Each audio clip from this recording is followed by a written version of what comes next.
28장부터는 이제 제사장에 관한 기록이 좀 등장하는데, 그 기록이 등장하기 전까지 오늘과 27장까지는 성막에 관한 이야기가 좀 계속 진행되고 있습니다. 특별히 이제 오늘은 제단에 관한 이야기로부터 시작이 되어지는데요. 그러니까 제단, 나중에 이제 번제단이라고 불리게 되죠. 그러니까 그곳에서 제물을 태우게 되는 용도를 갖고 있는 그 정사각형의 제단을 어떻게 만들 것인가라고 하는 그 하나님의 가르침이, 그 지침이 1절로부터 8절까지의 기록이 좀 되어져 있습니다. 정사각형 모양의 그 각 모서리에는 뿔이 달려 있었는데, 실제로 왜 이러한 형태를 취하게 했는가라고 하는 것에 있어서는 아직 그 의미는 정확하게 밝혀진 바가 없습니다. 여러 가지 추측들은 있지만 정확하게 그 의미는 좀 파악하기 좀 어렵고요. 그러나 각 모서리에 뿔이 달려 있는 형태로 번제단을 만들게 하셨고, 또 그 사면은 그물망 형태로 만들게 하셨고요. 그리고 그 그물망의 가장 위쪽에는 한 절반 정도 높이까지 그물망이 올라왔는데, 번제단의 높이의 한 절반 정도까지 그물망이 올라왔는데, 그 그물망의 각각의 끝에는 고리를 달아서 이전에 그 만들었던 법궤나 그 진설병을 올려놓는 그 상과 같이 채를 달아가지고 들고 이동할 수 있는 형태로 만들어졌다라고 하는 거예요. 그래서 여전히 이 제단도 이제 그 이동하게 만들어졌다라고 하는 부분들이 조금 더 좀 주목돼서 보이게 되어집니다. 그리고 오늘 제단을 만들라고 이제 구체적인 방식을 알려주시고, 그 맨 마지막에 보게 되면 이제 다시 한번 또 산에서 내게 보인 대로 그들이 만들게 하라라고 하는 또 하나님의 다짐에 가까운 그 말씀이 한 번 더 등장을 하는 것을 보게 되어집니다. 여기까지 이제 성막과 또 그 안에 들어가는 기구들에 관한 몇 가지 언급들이 좀 있었고요. 그리고 이어지는 것은 성막의 뜰에 관한 부분입니다. 그러니까 성막을 어제 어떻게 휘장들을 통해서 만들 것인가에 관한 이야기를 하셨는데, 그 성막 주변으로 이제 또 하나 어떻게 보면 담장을 이제 만들어 놓는 그 형태가 되는 것이죠. 단위가 이제 그 50 규빗 그리고 100 규빗 정도에 되어지는 그 정사각형 모양의 뜰을 만들려고 하시는데, 이 규빗이라고 하는 단위는 우리 그 손가락 제일 끝에서부터 팔이 접히는 이 안쪽까지의 이 하나의 길이, 이거를 이제 규빗으로 우리가 이해를 하고 있는데요. 그러니까 정확한 단어가 갑자기 기억이 안 나네요. 어쨌든 요 팔 하나 정도의 길이를 규빗으로 생각한다면 그게 이제 100개 정도의 단위가 되어지는, 또 그런 절반 정도의 사이즈로 해서 그 직사각형 모양의 뜰을 지금 만들 것을 이야기를 하십니다. 그리고 이 뜰은 세마포 휘장으로 둘러서 이 벽을 만든 형태가 되어지는데요. 세마포 휘장의 높이를 보게 되어지면 그 높이가 원래 그 성막에 들어있는 그 널판, 성막의 기둥 역할을 하는 널판의 한 절반 정도 높이까지 올라가는 것 같습니다. 그러다 보니까 이 세마포 휘장으로 전체를 둘러서 가렸지만, 그 위쪽으로는 성막의 일부분이 이제 튀어 올라와 있는 형태가 되겠죠. 그러니까 어떻게 보면 담장을 만들었는데, 실제로 담장 너머에 어느 정도 이제 성막은 보였지만, 실제로 그 담장 안에서, 그러니까 높이가 일단 사람 키보다는 높았기 때문에 담장 안에서 어떠한 일이 일어나고 있는지는 정확하게 알 수 없는 형태가 되었다는 거예요. 그러면 이제 이런 질문을 좀 해볼 수 있을 것 같아요. 그러니까 왜 감추셨는가라고 하는 것이죠. 왜 하나님께서는 그 성막 안에서 일어나고 있는, 다시 얘기하면 거기서 이 번제단이 놓이고 그 제물들이 태워지고 하는 이 모든 일들은 이 성막 안뜰에서 일어나게 되는 일인데, 이것을 왜 세마포 휘장으로 둘러서 감추셨을까? 그러나 그 안에서 실제로 이 제물이 태워지고 있다라고 하는 사실과 또 그 안에서 뭔가가 일어나고 있는 일들은 담장 너머에서 어느 정도 그 인지를 할 수 있는 상태로 지금 뭔가 구분하고 계시는 게 좀 보여진다라고 하는 것이죠. 여기에 대해서 좀 고민해 볼 필요는 있는데, 정확하게 왜 그렇게 감추셨는가에 대한 것은 좀 알기는 어렵습니다. 어쨌든 하나님의 의도는 뭔가 여기 담겨 있는 것 같고요. 그리고 이 벽을, 그러니까 남쪽과 북쪽에 그 100규빗 정도의 벽을 만들고, 그리고 이제 뒤쪽이라고 불리게 되는 서쪽에다가도 한 그 50 규빗 정도로 해서 이 세마포 휘장을 둘렀는데 이제 한쪽이죠. 그러니까 입구의 역할을 하게 된 동쪽 뜰 문에는 이 세마포 휘장이 아니라 성막의 기본을 이루는 그 이죠. 그래서 그 청색, 자색, 홍색 실과 가늘게 꼰 배실로 수놓아서 짠 그 휘장을 문의 형태로 이제 걸게 기둥을 세우고 기둥 위에다가 이제 걸게 하셨던 겁니다. 그래서 이 동쪽에서부터 이 성막 뜰로 들어올 수 있는 입구가 마련된 것인데요. 동쪽으로 문을 낸 이유에 대해서도 이제 생각해볼 여지가 있는 것이죠. 왜 동쪽이었는가라고 했을 때 아마도 이제 범죄한 이후에 에덴으로부터 쫓겨난 인간들이 갔던 방향이 에덴의 동쪽이었습니다. 그러니까 동쪽이었기 때문에 그 동쪽으로부터 들어와야 되는 그 입구의 역할을 그렇게 좀 상징적으로 나타내는 것이 아닌가라고 이제 이해를 하게 되어지는데 나름대로 그게 좀 의미가 있어 보이기는 합니다. 아무튼 그러한 이제 동쪽이라고 하는 부분들이 좀 강조되어 있는 부분들에 대해서도 우리가 좀 묵상해볼 필요는 있는 것 같습니다. 그래서 지금 오늘 이제 제단과 성막의 뜰에 관한 이 그러니까 하나님의 그 방식 어떻게 할 것인가에 대한 이야기를 하시고 난 이후에 오늘 본문의 마지막에는 등불에 관한 이야기가 등장을 하게 되어지는데요.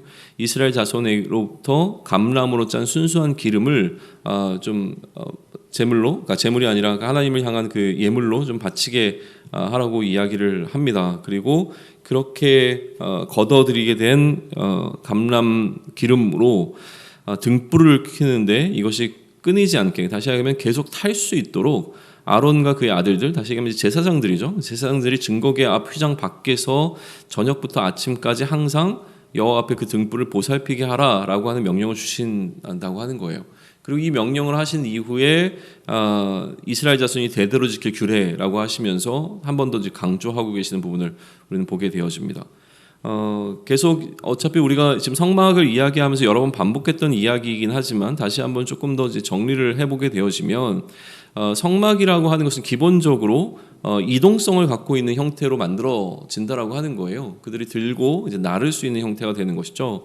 왜냐하면 이들이 지금 여기에 정착하려는 것이 목적이 아니라 여전히 이동 중이라고 하는 것이고 나그네와 같이 지금 광야의 길을 걸어가고 있는 중이고 가나안 땅에 들어가기 전까지는 계속 이러한 형태를 유지를 해야 되기 때문에 하나님께서 그들 가운데 시내산으로부터 이스라엘의 회중 가운데로 들어오시고 자신이 머물 처소인 성소를 그러니까 성막을 만드시면서 그 모든 것을 이동할 수 있도록 다시 얘기하면 한 지정된 장소에 하나님께서 머무시는 것이 아니라 이스라엘 자손이 이동하면 이동하는 대로 또 그 이동하는 방식은 하나님의 임재를 중심에 놓고 또 이동할 수 있도록 그래서 늘 그들의 진 가운데 하나님께서 거하고 계시는 것을 알 수 있는 방식으로 그렇게 하나님께서 그들 가운데 거하시고 계시다라고 하는 것을 좀 보게 되어집니다.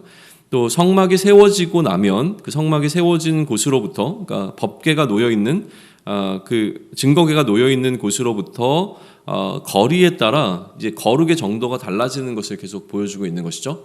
그러다 보니까 이제 법궤에서 증거궤에서 가장 가까운 것은 금으로 만들어졌다면 그 바깥은 이제 은과 놋이라고 하는 재료들을 사용하는 것을 통해서 이 증거궤에 가까이 가면 가까이 갈수록 이제 거룩이라고 하는 것을 조금 더 상징적으로 보여주는 형태로 이 성막이 세워지고 있다라고 하는 것인데 마찬가지로 시내산에 하나님의 임재 앞으로 나아갈 때에 하나님께서 특별히 사람들을 이제 구별을 하셔서 어디까지는 올라올 수 있고 어디까지는 올라올 수 없다라고 하셨던 것과 마찬가지로 성막도 그러한 방식으로 이 거룩의 거리가 유지되고 있는 것을 보여준다는 것이죠. 그러나 이렇게 하시는 이유는 무엇일까라고 했을 때는 분명히 하나님이 계신, 그러니까 하나님이 임재하시고 있는 그 어떤 지향점이라고 하는 것을 보여준다라고 하는 거예요. 그래서 이들이 실제로는 가나안 땅을 향해서 나아가지만 그러나 이들이 나아가고 있는 방향성에 있어서 더 중요한 것은 무엇이냐면 하나님의 임재 앞으로 나아가는 어떤 물리적 거리가 아닌 하나님의 임재 앞으로 나아가는 그 거리, 그러니까 신앙적 거리가 훨씬 더 중요하다라고 하는 것이죠. 그래서 그들은 날마다 또 그 하나님 앞에 나아가기 위하여서 그들의 모습을 이렇게 돌아봐야 하는 시간이 필요한 거고요. 하나님 앞에 나아갈 때에 자신의 죄의 문제를 해결하기 위해서 재물을 가지고 하나님 앞에 나아가야 하는 어떤 이런 형태들이 훨씬 더 중요하게 강조되고 있는 것을 좀 보게 되어집니다.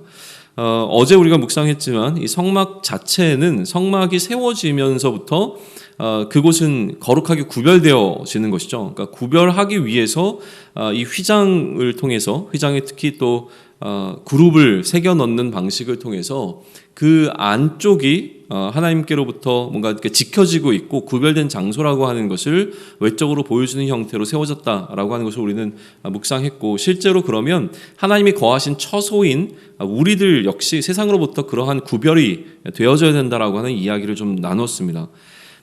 그리고 이러한 성막으로 세워지는 과정 가운데서 하나님께서 강조하신 방식이 있는데, 첫 번째는 무엇이냐면 하나님께서 지시하신 재료들을 그 이스라엘 백성들이 하나님께 내어드리는 방식을 요구하셨다는 거예요. 그러니까 우리가 가지고 있는 것을 하나님께 내어드림을 통해서 성막을 짓도록 하셨다는 것이죠.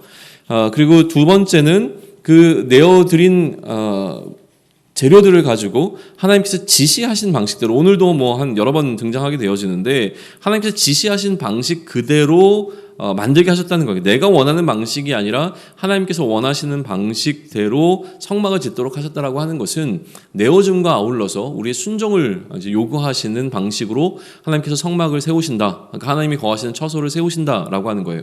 그럼 우리가 스스로가 하나님이 거하시는 하나님의 그러한 성소가 되어진다면 우리에게 요구되어진 것도 동일하다는 거죠. 우리가 하나님께 우리를 내어드리고 우리가 순종하는 것을 통해서 우리가 하나님의 성전으로 되어지는 것, 그러니까 성전의 역할을 감당하기 위해서 우리는 내어드림과 또 순종함이 있어야 된다고 하는 것인데, 이것이 자기 부인과 또 자기 십자가라고 하는 그 형태로 우리에게 요구되어졌다라고 하는 것까지 우리가 이야기를 나눈 적이 있었습니다.